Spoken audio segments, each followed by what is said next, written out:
오늘은 민수기 5번째 시간입니다. 지난 시간 우리는 그 위대했던 모세와 아론이 무리바 반석에서 치명적인 실수를 하는 걸 봤죠. 그 실수를 놀라운 것은 하나님이 용서하시지 않았다는 거예요. 그 어떤 죄도 다 용서해 주시는 하나님이신데 무리바 반석의 사건만은 하나님이 조금도 용서하시지 않으셨고, 호르산에서는 아론 보고 그만 살아라. 너는 무리바 반석 그 사건 때문에 여기까지다 하고 분명히 말씀하시고 데려갑니다. 그 지난주 팀모임 하는 보고서들을 봤더니 제가 질문을 이렇게 했어요. 그 반석이 누구냐라고 이렇게 질문했더니 저는 어디에 중점을 뒀냐면 그 반석이 이스라엘 백성들과 함께 했던 그리스도라는 것에 초점을 맞췄는데 대부분의 사람들이 그걸 모르시더라고요. 그래서 제가 다시 좀 짚고 넘어가려고 그래요. 왜 하나님이 모세와 아론에게 이다지도 진노하셨냐? 이거는 실수해서는 안 될 영역이었거든요. 하나님이 무리바 반석에서 물을 내고 다시 찾아온 모세와 아론에게 이렇게 말씀했습니다. 너희는 나를 믿지 아니하였다. 이렇게 말씀했습니다. 뭘 안 믿었다는 거예요? 모세와 아론은 믿었어요. 반석이 물을 낸다는 걸. 뭘 안 믿었냐면 저 반석이 그리스도라는 걸 안 믿은 거예요. 그걸 믿었다면 모세와 아론의 행동은 달라졌겠죠. 반석을 지팡이로 때릴 수 있을까요? 못 때리죠. 안 믿으니까 때리면서 우리가 너희에게 물을 내는 것을 봐라 이렇게 소리를 질렀죠. 이 때문에 그 사건은 하나님의 그리스도께서 십자가에 매달리는 그 사건의 예표적인 사건으로 만드시려고 했는데 모세가 했던 수많은 기적 중에 하나로 파묻혀버렸어요. 그래서 하나님은 이 사건에서 두 분을 용납하지 않으십니다. 그렇게 해서 호르산에서 아론을 먼저 데려가셨어요. 그리고 모세는 백성들을 출발시켰어요. 이들은 지금 길 때문에 너무 속상한 거예요. 왜냐? 왕의 대로라는 그 넓고 시원한 길을 가다가 모압 왕 때문에 막힌 거예요. 모압 왕이 들어오면 안 돼. 들어오지 마. 하고 하나님도 내가 저 땅은 너희들한테 주지 않을 거야. 돌아가. 해서 길에서 쫓겨난 거예요. 좋은 길을 걷다가 광야길, 사막의 길을 걷으려고 하니까 얼마나 힘들었겠습니까? 그래서 성경은 이들이 길로 인해서 마음이 상하였다라고 기록을 합니다. 아이들이 쓰러지고 노인들과 병든 사람들이 쓰러집니다. 사막을. 저는 사막길을 이렇게 걸어보지 못해서 얼마나 힘든지는 모르겠습니다. 그러나 상상해 보면 정말 힘들 것 같아요. 그래서 그들은 불평을 했어요. 어찌하여 우리를 애굽에서 이끌어내어 이 광야로 데리고 나왔냐? 이곳엔 식물도 없고 물도 없다. 우리는 이 하찮은 음식이 이제 싫다. 어떻게 불평이 40년 동안 조금도 안 바뀌어요? 불평을 하는데 40년 동안 똑같은 불평을 합니다. 그러니까 이번에는 사막에서 갑자기 불뱀들이 나타난 거예요. 우리는 불뱀을 몰라요. 우리 동양에는 없어요, 이런 뱀이. 그런데 저 중동 쪽에 가면 지금은 찾아보기 힘들다고 하는데 고대 시기에는 이런 뱀이 있었대요.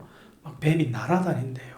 뭐 새처럼 나는 건 아니고 메뚜기가 튀어오르는 것처럼 뱀이 다리를 틀고 있다가 확 튀어올라서 사람을 향해 날아와서 문대요. 이 독이 얼마나 센지 물린 사람 다 죽는데요. 그래서 대오가 이렇게 질서정연하게 이렇게 대오를 잡아서 걸어가고 있는데 뱀들이 날아오는 거예요. 그리고 이들을 물어버리니까 뱀에 물린 사람은 이 독이 몸에 퍼지니까 얼마나 고통스럽겠습니까? 그러니까 대오가 다 흩어진 거예요. 뱀이다 하고 흩어지고 사람들은 뱀독에 물려서 고통스럽게 죽어가는데 뱀들이 끝도 없이 나타나는 거예요. 그때야 사람들이 금방 깨달았죠. 여호와의 진노라는 걸. 그래서 모세에게 달려가서 빕니다. 우리가 여호와와 당신에게 범죄하였나이다. 기도해서 이 뱀들을 우리에게 떠나게 하소서, 우리가 다 죽겠나이다 하고 비니까 그제서 하나님이 모세에게 이렇게 말씀합니다. 불뱀을 장대 위에 달아라. 물린 자마다 그것을 보면 살 것이다. 그래서 모세가 급히 놋을 쳐서 그 뱀의 형상을 만들어 가지고 장대 위에 달아서 세웠어요. 높이. 그리고 사람들한테 전했죠. 빨리 장대에 달린 뱀을 가서 봐라. 그러면 산다. 여러분 믿어집니까? 이 말이. 여러분들은 수십 년 동안 세뇌당해가지고 어떤 말을 해도 다 믿죠. 하나님이 하신 말씀이니까. 그런데 제정신을 가지고 들어봐요. 지금 뱀에 물려서 그 무서운 독이 몸에 퍼져 죽어가는데 저기 가면 장대에 달린 뱀이 있대. 그거 보기만 하면 산대. 말이 됩니까? 나는 못 믿을 것 같아요. 약을 팔아도 정도지. 그걸 어떻게 믿습니까? 근데 놀라운 건 다 이 말을 믿었다는 거예요. 다 이 도대체 말이 안 되는 이 말을 믿고 와서 장대에 달린 뱀을 봤다는 거예요. 봤더니 정말 신기한 일이 일어난 거예요. 몸에서 퍼져나가던 독에 그렇게 몸이 고통스러웠는데 이 독의 기운이 없어지는 걸 본 거예요. 그래서 이 뱀에 물렸던 사람들은 그 장대에 달린 그 뱀을 보고 다 삽니다. 생각나는 사건이 있죠. 이걸 보면 분명한 예표죠. 훗날 그리스도가 와서 이 땅에서 나무에 달렸을 때 그것을 본 사람들은 삽니다. 지식적으로 본 사람들 말고요. 하나님의 은혜로 내 영혼이 그 사건을 바라본 사람들은 이 사단이 주입한 독, 죄라는 이 병에서 벗어나서 우리는 삽니다. 분명한 예표적인 사건이었어요. 그러나 우리는 이것을 은혜로 받아들이지만 그 사람들은 죽기 직전까지 몰려가는 그런 그러니까 벌을 받으면서 이거를 본 거죠. 혼이 났죠. 그런데 이런 사건은 이 사건이 성경에 기록이 됐다는 거예요. 왜냐? 우리에게 할 말이 있다는 거예요. 오늘도 똑같기 때문에 그래요. 우리는 세상이 우리에게 놓아준 넓고 큰 길에 익숙해져 있어요. 그런데 하나님이 우리를 어디로 데려가느냐? 좁고 협착한 길로 데려갑니다. 그 길 때문에 마음이 상한 사람들은 저는 자주 만나요. 하나님 만나면 복 받고 형통할 줄 알았는데 왜 이렇게 술 하나 먹는 것도 갈등해야 되고 옛날에는 아무 끓이김 없이 맛있게만 먹었는데 담배 피워도 갈등이 일어나고 세상 사람들하고 놀러도 못 가고 왜 이렇게 힘드냐고. 세상 사람들은 거짓말 잘해서 승진도 잘하고 돈도 잘 벌고 그런데 나는 이제 그런 것도 못해서 맨날 가난해야 되고 왜 이렇게 힘드냐고 그러는 사람을 봤어요. 그리고 불평을 하더라고요. 그 불평을 하나님이 얼마나 힘들어 하시는지 이제 느껴지시죠. 길 때문에 불평하지 마세요. 하나님이 우리에게 주신 길이 못생기고 험해도 왜 그러시냐면요. 여기로 가야 생명이 있기 때문에. 우리를 죽이려고 한다면 살든지 죽든지 관심이 없는 분이라면 그까지 금덩어리를 못 만들어 주겠어요? 세상을 만드신 분이. 그리고 당장 하나님을 이 세상에서 제일 최고 권위자로 모시고 온 세상이 받들어 섬겼을 거예요. 그러나 하나님은 우리를 살리시려고 그러는 거예요. 그래서 불편하면 이 길이 불편하면요. 오늘도 오시느라고 비가 오는데 오시느라고 불편했죠. 불편하면 감사를 해보세요. 한번. 불편하지 말고. 어떤 일이 일어날까요? 해보세요. 그냥 짐작을 하지 말고 정말 나한테 예수님 때문에 예수 믿은 것 때문에 어려운 일들이 닥치면 불평하지 말고 감사를 하면 무슨 일이 일어났는지는 여러분 우리가 같이 경험해 봅시다. 저한테 와서 말 좀 해주세요. 그러면 이런 일도 일어나는 거고 그걸 같이 배우는 거죠. 백성들이 다시 출발했어요. 길은 정말 험하고 길었지만 이제는 다들 불평 안 하고 묵묵히 잘 가요. 이제 훈련됐죠. 그렇게 해서 이에아 바림이라는 곳에 도착을 합니다. 이곳이 좀 중요해요. 왜냐? 이곳에 진을 쳤는데 이곳을 기점으로 해서 세대가 바뀝니다. 여기까지 오는 동안 출애굽 1세대가 다 죽어요. 여기까지. 그래서 이 지점 이후부터는 출애굽 2세대가 시작이 됩니다. 그런데 명이 길어서 그때까지도 죽지 않으신 분들이 있어요. 신명기 2장 14절 15절에 보면요. 그런 사람들은 하나님이 장막마다 찾아 들어가서 쳐 죽였대요. 오래 사는 것도 복이 아니죠.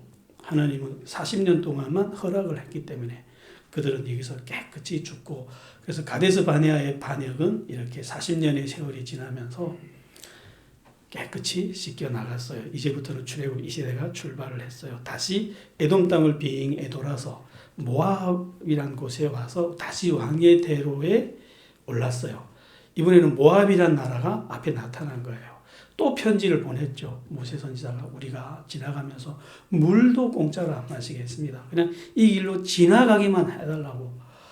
그랬더니 모압 왕이 허락하지 않은 거예요. 너희는 절대로 이 길은 못 들어온다 하니까 모압 큰 나라 아닙니다. 이스라엘 백성들이 또 속이 상했죠. 그런데 하나님도 나는 이 땅을 너희한테 주지 않을 거야. 돌아가. 그래서 다시 길에서 또 쫓겨납니다. 정말 아프죠, 마음이. 그 아픈 마음을 꿀떡꿀떡 삼키면서 또 되돌아가는데 불평했을까요? 이번에는 안 했죠. 혼났잖아요. 그래서 아무 말 없이 다들 그렇게 갑니다. 그렇게 가다가 아모리인들이 사는 곳에 이르렀어요. 거기 가서 또 편지를 보냅니다. 우리를 길만 좀 열어달라고, 우리가 아무것도 공짜로 안 쓰겠다고, 당신들이 밭에도 안 들어가겠다고. 그랬더니 이 족속들은 군대를 이끌고 나왔어요. 그때야 하나님이 이렇게 말씀합니다. 내가 아모리 사람 시혼과 그 땅을 너희들에게 줄게. 이제는 그들과 싸워라. 싸워서 그 땅을 얻어라 하고 하나님이 허락을 하신 거예요. 그러니까 이때까지 그 분노로 그냥 꾹꾹 참았던 사람들이 폭발을 한 거죠. 그래서 거기서 전쟁이 일어납니다. 아모리인들과. 그날 아모리인들은 모두 멸절을 당했어요. 우리는 이렇게 기록된 성경을 보면 그랬구나 이렇게 밖에 안 느껴지죠. 그런데 신명기에 가보면요. 신명기 2장에 가보면 이때 각 성읍의 남녀와 유아들까지 살아남지 못했다라고 기록을 합니다. 인종청소를 했죠. 너무하신 거 아니에요, 하나님? 지금 그 기준으로 보면 이거 받아들이기 좀 어려울 거예요. 그런데 여기서 그치지 않습니다, 하나님이 그래요. 이 기세로 바산 왕 옥도 가서 쳐라 해서 이들은 옆에 있던 바산이란 나라를 공격해서 똑같이 멸절을 시켜버립니다. 사람들은 이렇게 생각할 거예요. 소위 인간을 사랑한다고 자처하는 사람들은 이거는 말이 안 된다. 하나님이 왜 이렇게 악하냐.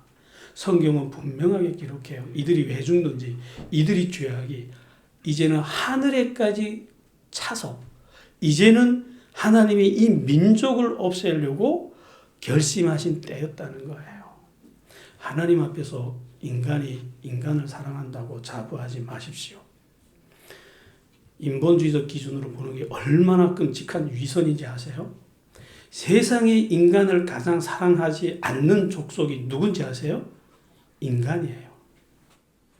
그러면서도 인간이 인간을 사랑하는 것처럼 이제 이념을 만들었어요. 그게 인간의 교만이고 위선입니다. 얼마나 인간이 인간을 사랑 안 했는지 하나님이 명령까지 했어요. 계명으로. 이렇게 사랑해라 인간들아. 옆에 있는 사람을.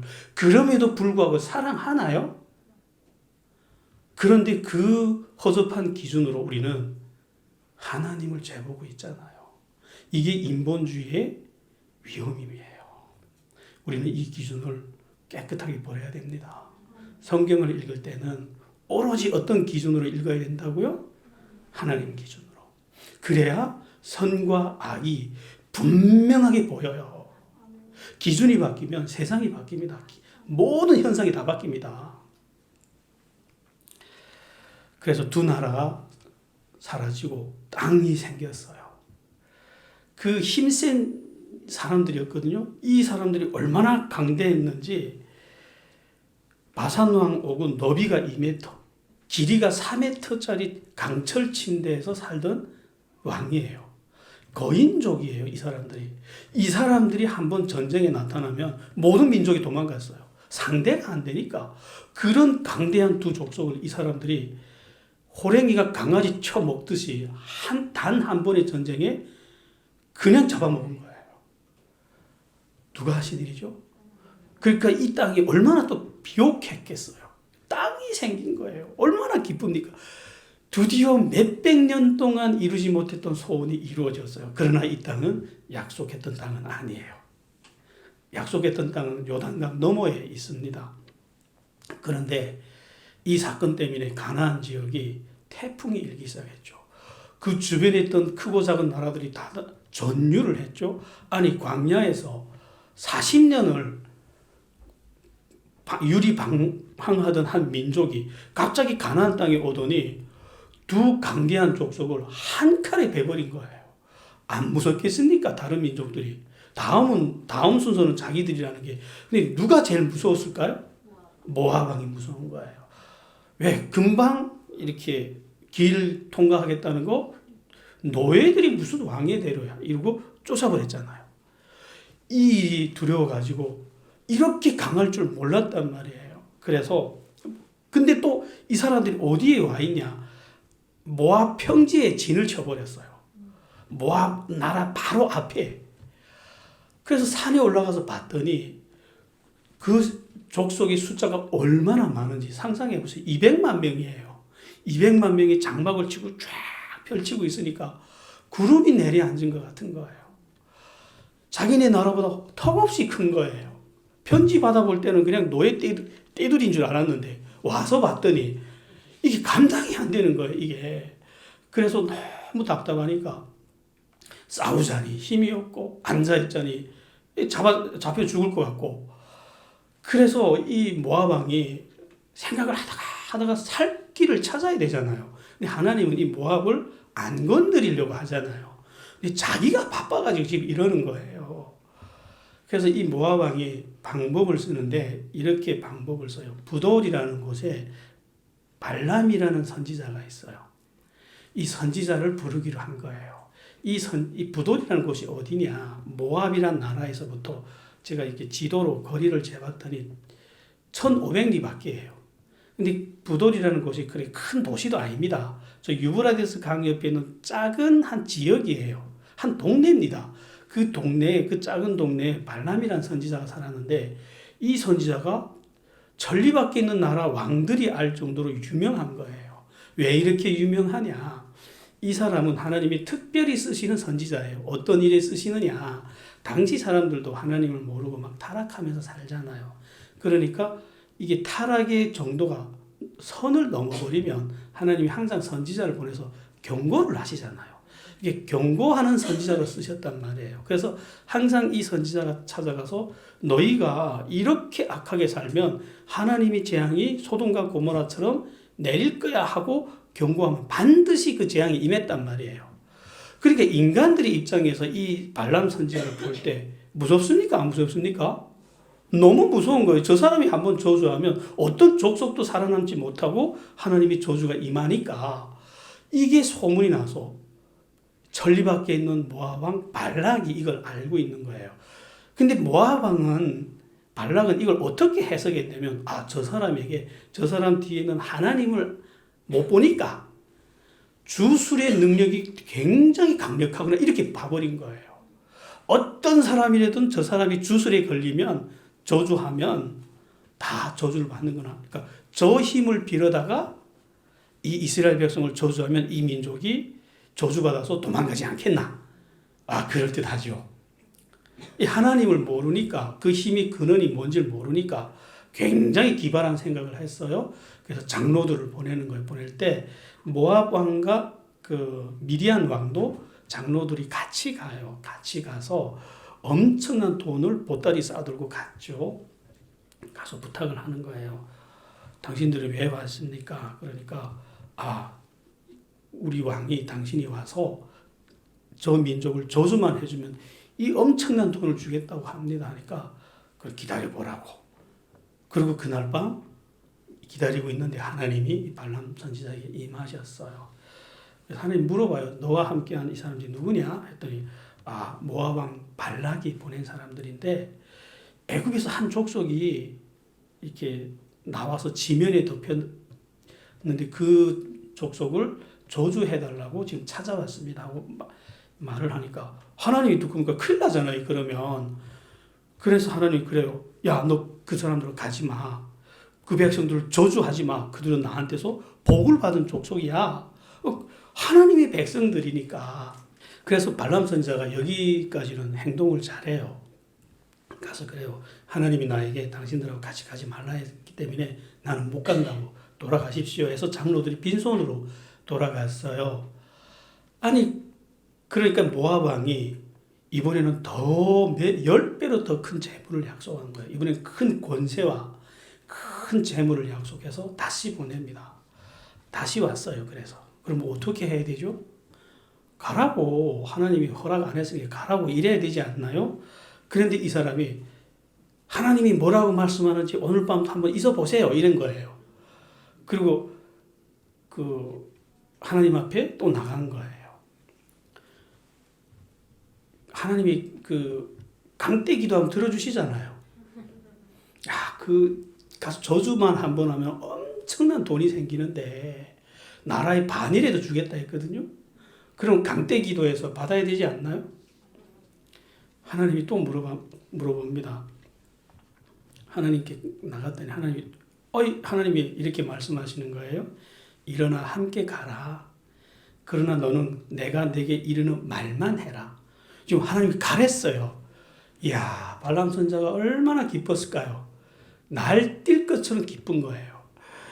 이때가 저주하는 일에만 썼으니까 가면 또 저주하게 할 것이고 그러면 왕으로부터 뭘 받는다고요? 이 사람은 엄청난 돈이 오는 거예요. 그래서 신나게 지금 이 장로들하고 같이 나귀를 타고 갑니다.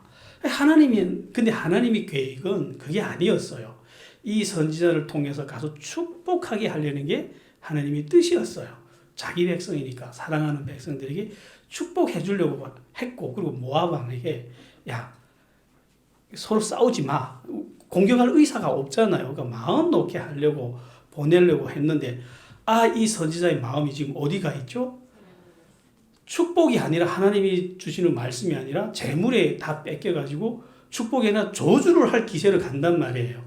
그러면 하나님의 선지자가 하나님의 백성을 저주하는 상황이 올 수도 있잖아요. 그래서 이건 아니잖아요. 그래서 여호와의 사자가 칼 들고 나타났어요. 길 앞에 딱 막아섰어요. 이걸 나귀가 본 거예요. 그래서 나귀가 주인을 살리려고 발을 벽에다가 막 비벼가지고 떨궈뜨렸어요. 그러니까 이 선지자는 빨리 가고 싶은데 마음이 달았는데 나귀가 말을 안 들으니까 막 때리는 거예요. 그랬더니 하나님이 나귀 입을 열어줘요. 이제부터 동화 같은 이야기가 시작됩니다. 나귀가 말을 해요. 내가 뭘 잘못했는데 이렇게 때리냐 이놈아. 여러분 나귀가 말을 하면 여러분 같으면 어떤 태도를 취하겠습니까? 놀라는 게 정상적인 태도 아니에요? 근데 이 선지자는 대답을 했어요. 내가 지금 칼 있으면 이 칼로 널 죽였을 거다. 누가 짐승입니까 지금? 그러니까 나귀가 또 말을 해요. 내가 일생 동안 너를 이렇게 한 적이 있냐? 그러니까 듣고 보니까 그렇죠. 없지. 그때 하나님이 이 선지자의 눈을 열어줬어요. 보니까 앞에 여호와의 사자가 칼 들고 서 있으니까 그때 자기 처지를 본 거예요. 이 사람이 야 이거 내가 이러다 죽겠네. 이렇게 가다가 죽겠구나. 그리고 끌어엎드리고 이렇게 말을 하죠. 태도를 바꾸죠. 여기서 당신이 이를 기뻐하지 않는다면 나는 돌아가겠나이다. 원래 처음부터 이랬더라면 이런 일이 안 일어났겠죠. 그러니까 다시 여호와의 사자가 이렇게 말씀합니다. 그 사람들과 함께 가라. 가되 너는 내가 해주는 말만 해야 돼. 그러니까 너 허튼 말 하면 안 돼. 내가 주는 말만 해라고 입에다 바늘을 꽂아놓고 보낸 거예요. 조주 못하게. 그리고 보냈어요. 발락 왕은 너무 기뻐서 발람 선지자가 온다니까 나라 끝에까지 마중 나왔어요. 그리고 데려다가 저 봐라 이스라엘 백성들 저것들을 조주해 했더니 조주한다는 게 아니라 축복을 합니다. 이 사람이 여기서 하나님이 이 사람의 입에 넣어주는 건 축복밖에 없으니까. 그러니까 이 모압 왕 발락이 너무 화가 나가지고 내가 조주하라 했지 축복하라 했냐 하니까 나는 하나님이 주신 말씀밖에 못한다 하니까 그래? 그러면 이스라엘 백성이 한 기퉁이만 보이는 곳으로 또 데려가요. 이긴 다 안 보이니까 여기서 저주하라고 하는데 이번에도 축복해요. 그래서 이번에는 전에 안 보이는 데가 데려가서 저주하라니까 그때도 축복합니다. 이 사람은 입이 자기 입이 아니잖아요. 이제는 너무 화가 나서 이 발락 왕이 집에 가라고. 내가 저주하라고 불렀지 축복하라고 불렀냐고. 그러니까 이제 돈이고 뭐고 다 날라갔죠. 그러니까 발람이 화가 나니까 이번 저주를 해요. 근데 누구를 저주하냐면 모압 왕에게 저주를 해요. 이렇게 해요. 한 별이 야곱에게서 나오며 한 홀이 이스라엘에게서 일어나서 모압을 이 편에서 저 편까지 쳐서 파하고 또 소동하는 자식들을 다 멸하리로다. 저주죠. 이 예언이 실제로 이루어집니다. 이 말한 한 별이 다윗이거든요. 다윗 시대의 모압은 이스라엘에 점령당해서 이스라엘 속국이 되어버려요. 실제 이런 일이 일어납니다. 그리고 성경은 여기까지 기록하고 지나가요. 그런데 그 후에 비극이 일어나요. 이스라엘에 끔찍한 비극이 일어납니다. 갑자기 모압에서부터 예쁜 여자들이 이 이스라엘 진중에 찾아오는 거예요. 근데 이 여자들은 보통 이렇게 들판에서 일하는 여자들이 아니에요. 이렇게 성창들이에요. 이렇게 신전에서 봉사하는 여자들이라서 일을 안 하니까 얼마나 깨끗하겠어요. 그리고 맨날 화장하고 자기 몸만 가꾸니까. 근데 이스라엘 남자들이 40년 동안 광야에서 그 광야의 떼약볕에 새까매진 여자들만 보다가 하얀 여자들이 나타나서 그냥 예쁜 옷 입고 나타나니까 정신들이 다 빠지는 거예요. 그래가지고 그냥 줄 서서 손모가지 잡혀가지고 모압에 가서 잔치를 벌이는데 그 여자들이 주는 술 다 먹다가 정신 차려봤더니 옆에 신이 하나 있는 거예요. 바알보이라니까 우리 같이 예배드리자. 저희가 절을 하자니까 다 같이 절을 해버렸어요. 야, 그러니까 하나님이 너무 화가 나가지고 그냥 예고도 없이 전염병을 풀어버려요. 지금 이 백성이 출애굽 2세대잖아요. 금송아지를 만들었던 세대는 다 죽었어요. 이제 다시 시작했는데 또 우상에게 절을 한 거예요. 너무너무 화가 나니까 하나님 전염병으로 막 죽이기 시작하는데 모세 선지자고 그래요. 백성이 두령두를 달아서 태양을 향해서 목을 매달아라. 율법에 보면 사람 죽이는 법이 있어요. 정말 하나님이 용서할 수 없는 죄를 범하면 죽여라 이렇게 돼 있습니다. 그런데 죽이는 방법이 어떻죠? 투석형이에요. 돌을 들어서 죽이는 겁니다. 근데 이 목매다는 거 없어요. 근데 하나님이 얼마나 진노하셨는지 목을 달아 죽이라 그래요. 그래야 나의 진노가 이스라엘에서 떠난다 그래요. 그래서 그날 그 두령들이 다 목이 달리고 그리고 바알브르크에 가서 절을 했던 사람들 다 처형당하고 이스라엘 진중에 전염병에 죽은 자들, 목에 달려서 죽은 자들, 처형당해 죽은 사람들 해서 곡소리가 또 막 일어나기 시작했죠. 그런데도 하나님의 진노가 지금 그치지 않으니까 사람들이 방법이 없으니까 다들 성막 앞에 나와서 앉아만 있어요.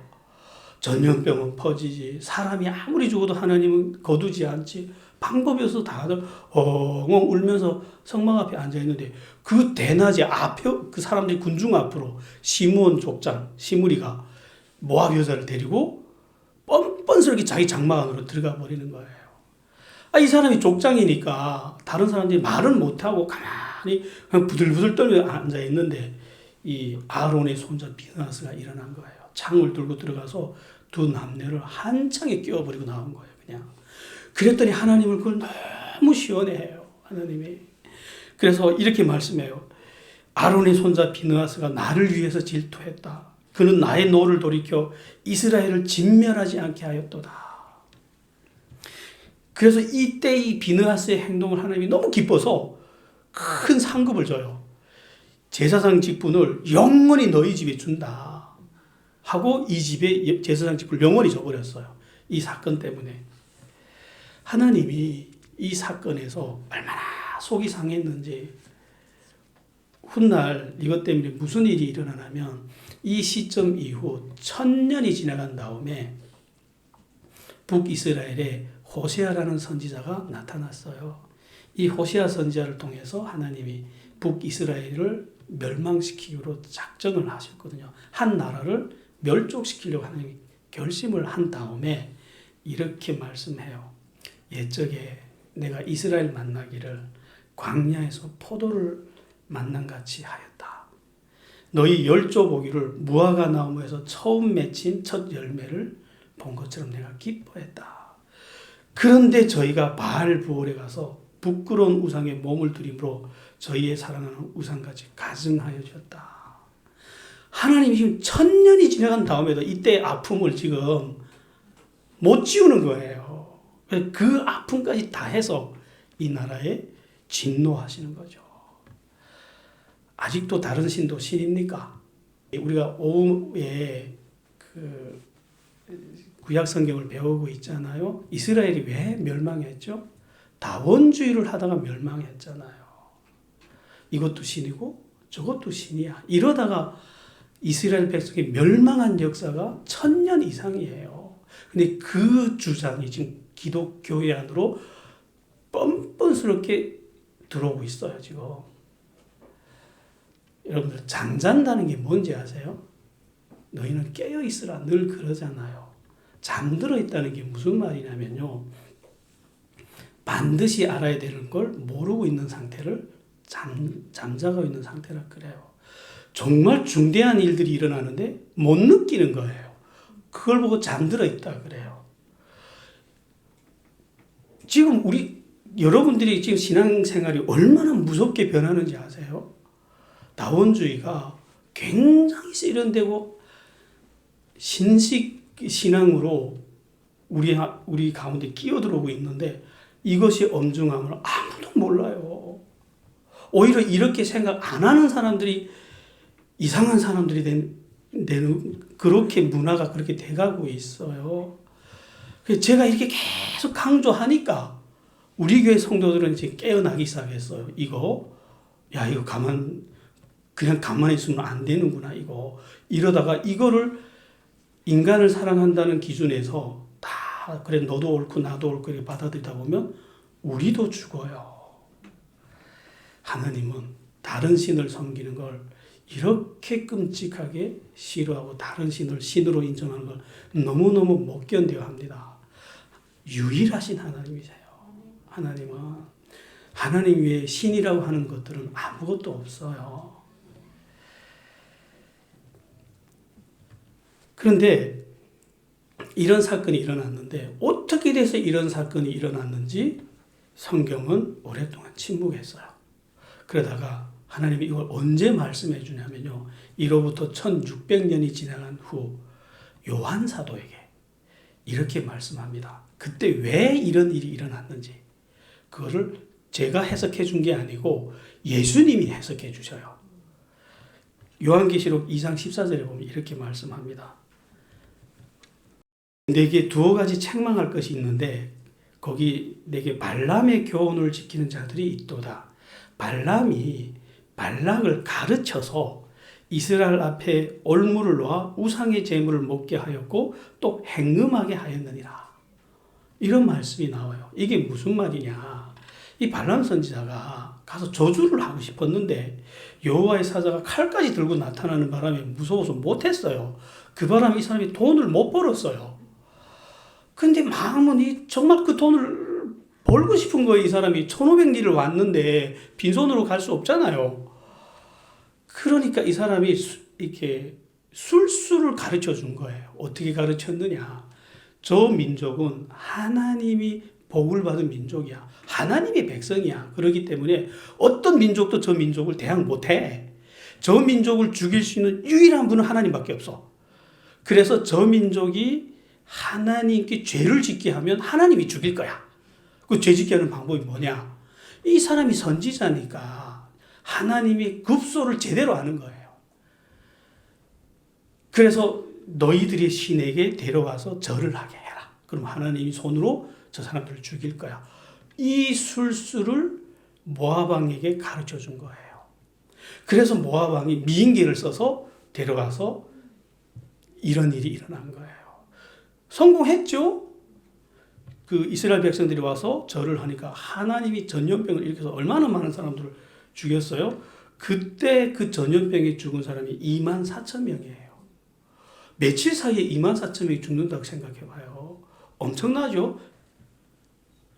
그 다음에 이 전염병이 그친 후에 하나님이 모세와 대제사장 엘르아살에게 이렇게 말씀합니다. 이스라엘 자손들 중에 20세 이상으로 싸움에 나갈 만한 사람들 다시 계수해라 하고 계수를 해봤더니 60만 1,730명이 나와요.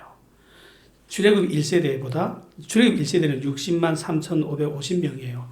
차이가 1,820명밖에 안 나요. 뭐 사실상 별로 안 줄어들었죠. 그대로예요. 하나님에 의해서 이 민족은 보존이 된 거예요. 그리고 숫자가 나타나니까 모세가 땅을 나눠줍니다. 여기서. 아니, 아직 전쟁에서 저 땅을 뺏지도 않았는데 땅을 나눠요. 어디서부터 어디까지는 어느 지파 땅, 어디서부터 어디까지 누구 거 이렇게 이상하지 않나요? 아니, 이런 방식으로 전쟁하는 사람들 봤습니까? 근데 아무도 이상하다고 생각 안 해요. 이게 그들의 믿음이었어요. 이제는 두 강대한 나라를 쳐서 이기니까 저 앞에 있는 땅도 우리 거야. 이러고 나눠주는 거예요. 모세가. 그 다음에 하나님이 이 모세 선지자를 보고 그렇게 말씀합니다. 너는 아바림 산에 올라가라. 가서 내가 너에게 약속했던 그 땅을 눈으로만 봐라. 그리고 너도 형 아론처럼 조상에게 돌아갈 거다. 죽으라는 말이죠. 왜 이러냐? 이유를 분명하게 하나님이 말씀합니다. 이는 내가 무리바 물가에서 내 명을 거역하고 나의 거룩함을 그들의 목전에서 나타내지 않았기 때문이야. 그래서 모세도 데려갑니다. 그런데 하나님이 이 명령을 하니까 모세가 너무 아픈 거예요. 뭐가 아프냐? 아론 제사장을 데려가실 때는 후계자가 누군지를 지정해 주셨어요. 그의 아들 엘리아살에게 그 직위를 넘겨라 했는데 지금 후계자를 정했어요. 모세에게 말씀 안 하신 거예요. 그러니까 모세가 엎드려 빕니다. 원하건대 한 사람을 회중 가운데 세워 저들이 목자 없는 양같이 되게 하지 마옵소서. 그러니까 하나님이 내 신이 여호수아에게 감동한 사람이기 때문에 너희의 권위를 사람들이 다 보는 앞에서 대제사장 엘리아살과 함께 여호수아한테 넘겨라 그래요. 이제 넘겨주라는 거죠. 그리고 하나님이 전쟁을 하나 또 치릅니다. 너는 죽기 전에 전쟁을 하나 하고 죽어라 그래요. 그게 뭐냐? 미디안에게 가서 내 원수를 갚으라 그래요. 아니 이스라엘의 원수를 갚으라 그래요. 왜 그러냐? 이 모압이 미인계를 써서 이렇게 우상 숭배하게 할 때 미디안도 함께 했거든요. 그걸 미디안 왕도. 근데 모압은 하나님이 공격 안 하기로 했으니까 그런데 미디안은 하나님이 손을 보겠다는 거죠. 그래서 각 지파에서 가장 힘세고 날랜 군인들 1,000명씩 별동대를 뽑아가지고 제일 앞에 누가 달려가냐면 비느하스가 성물을 들고 뛰가요.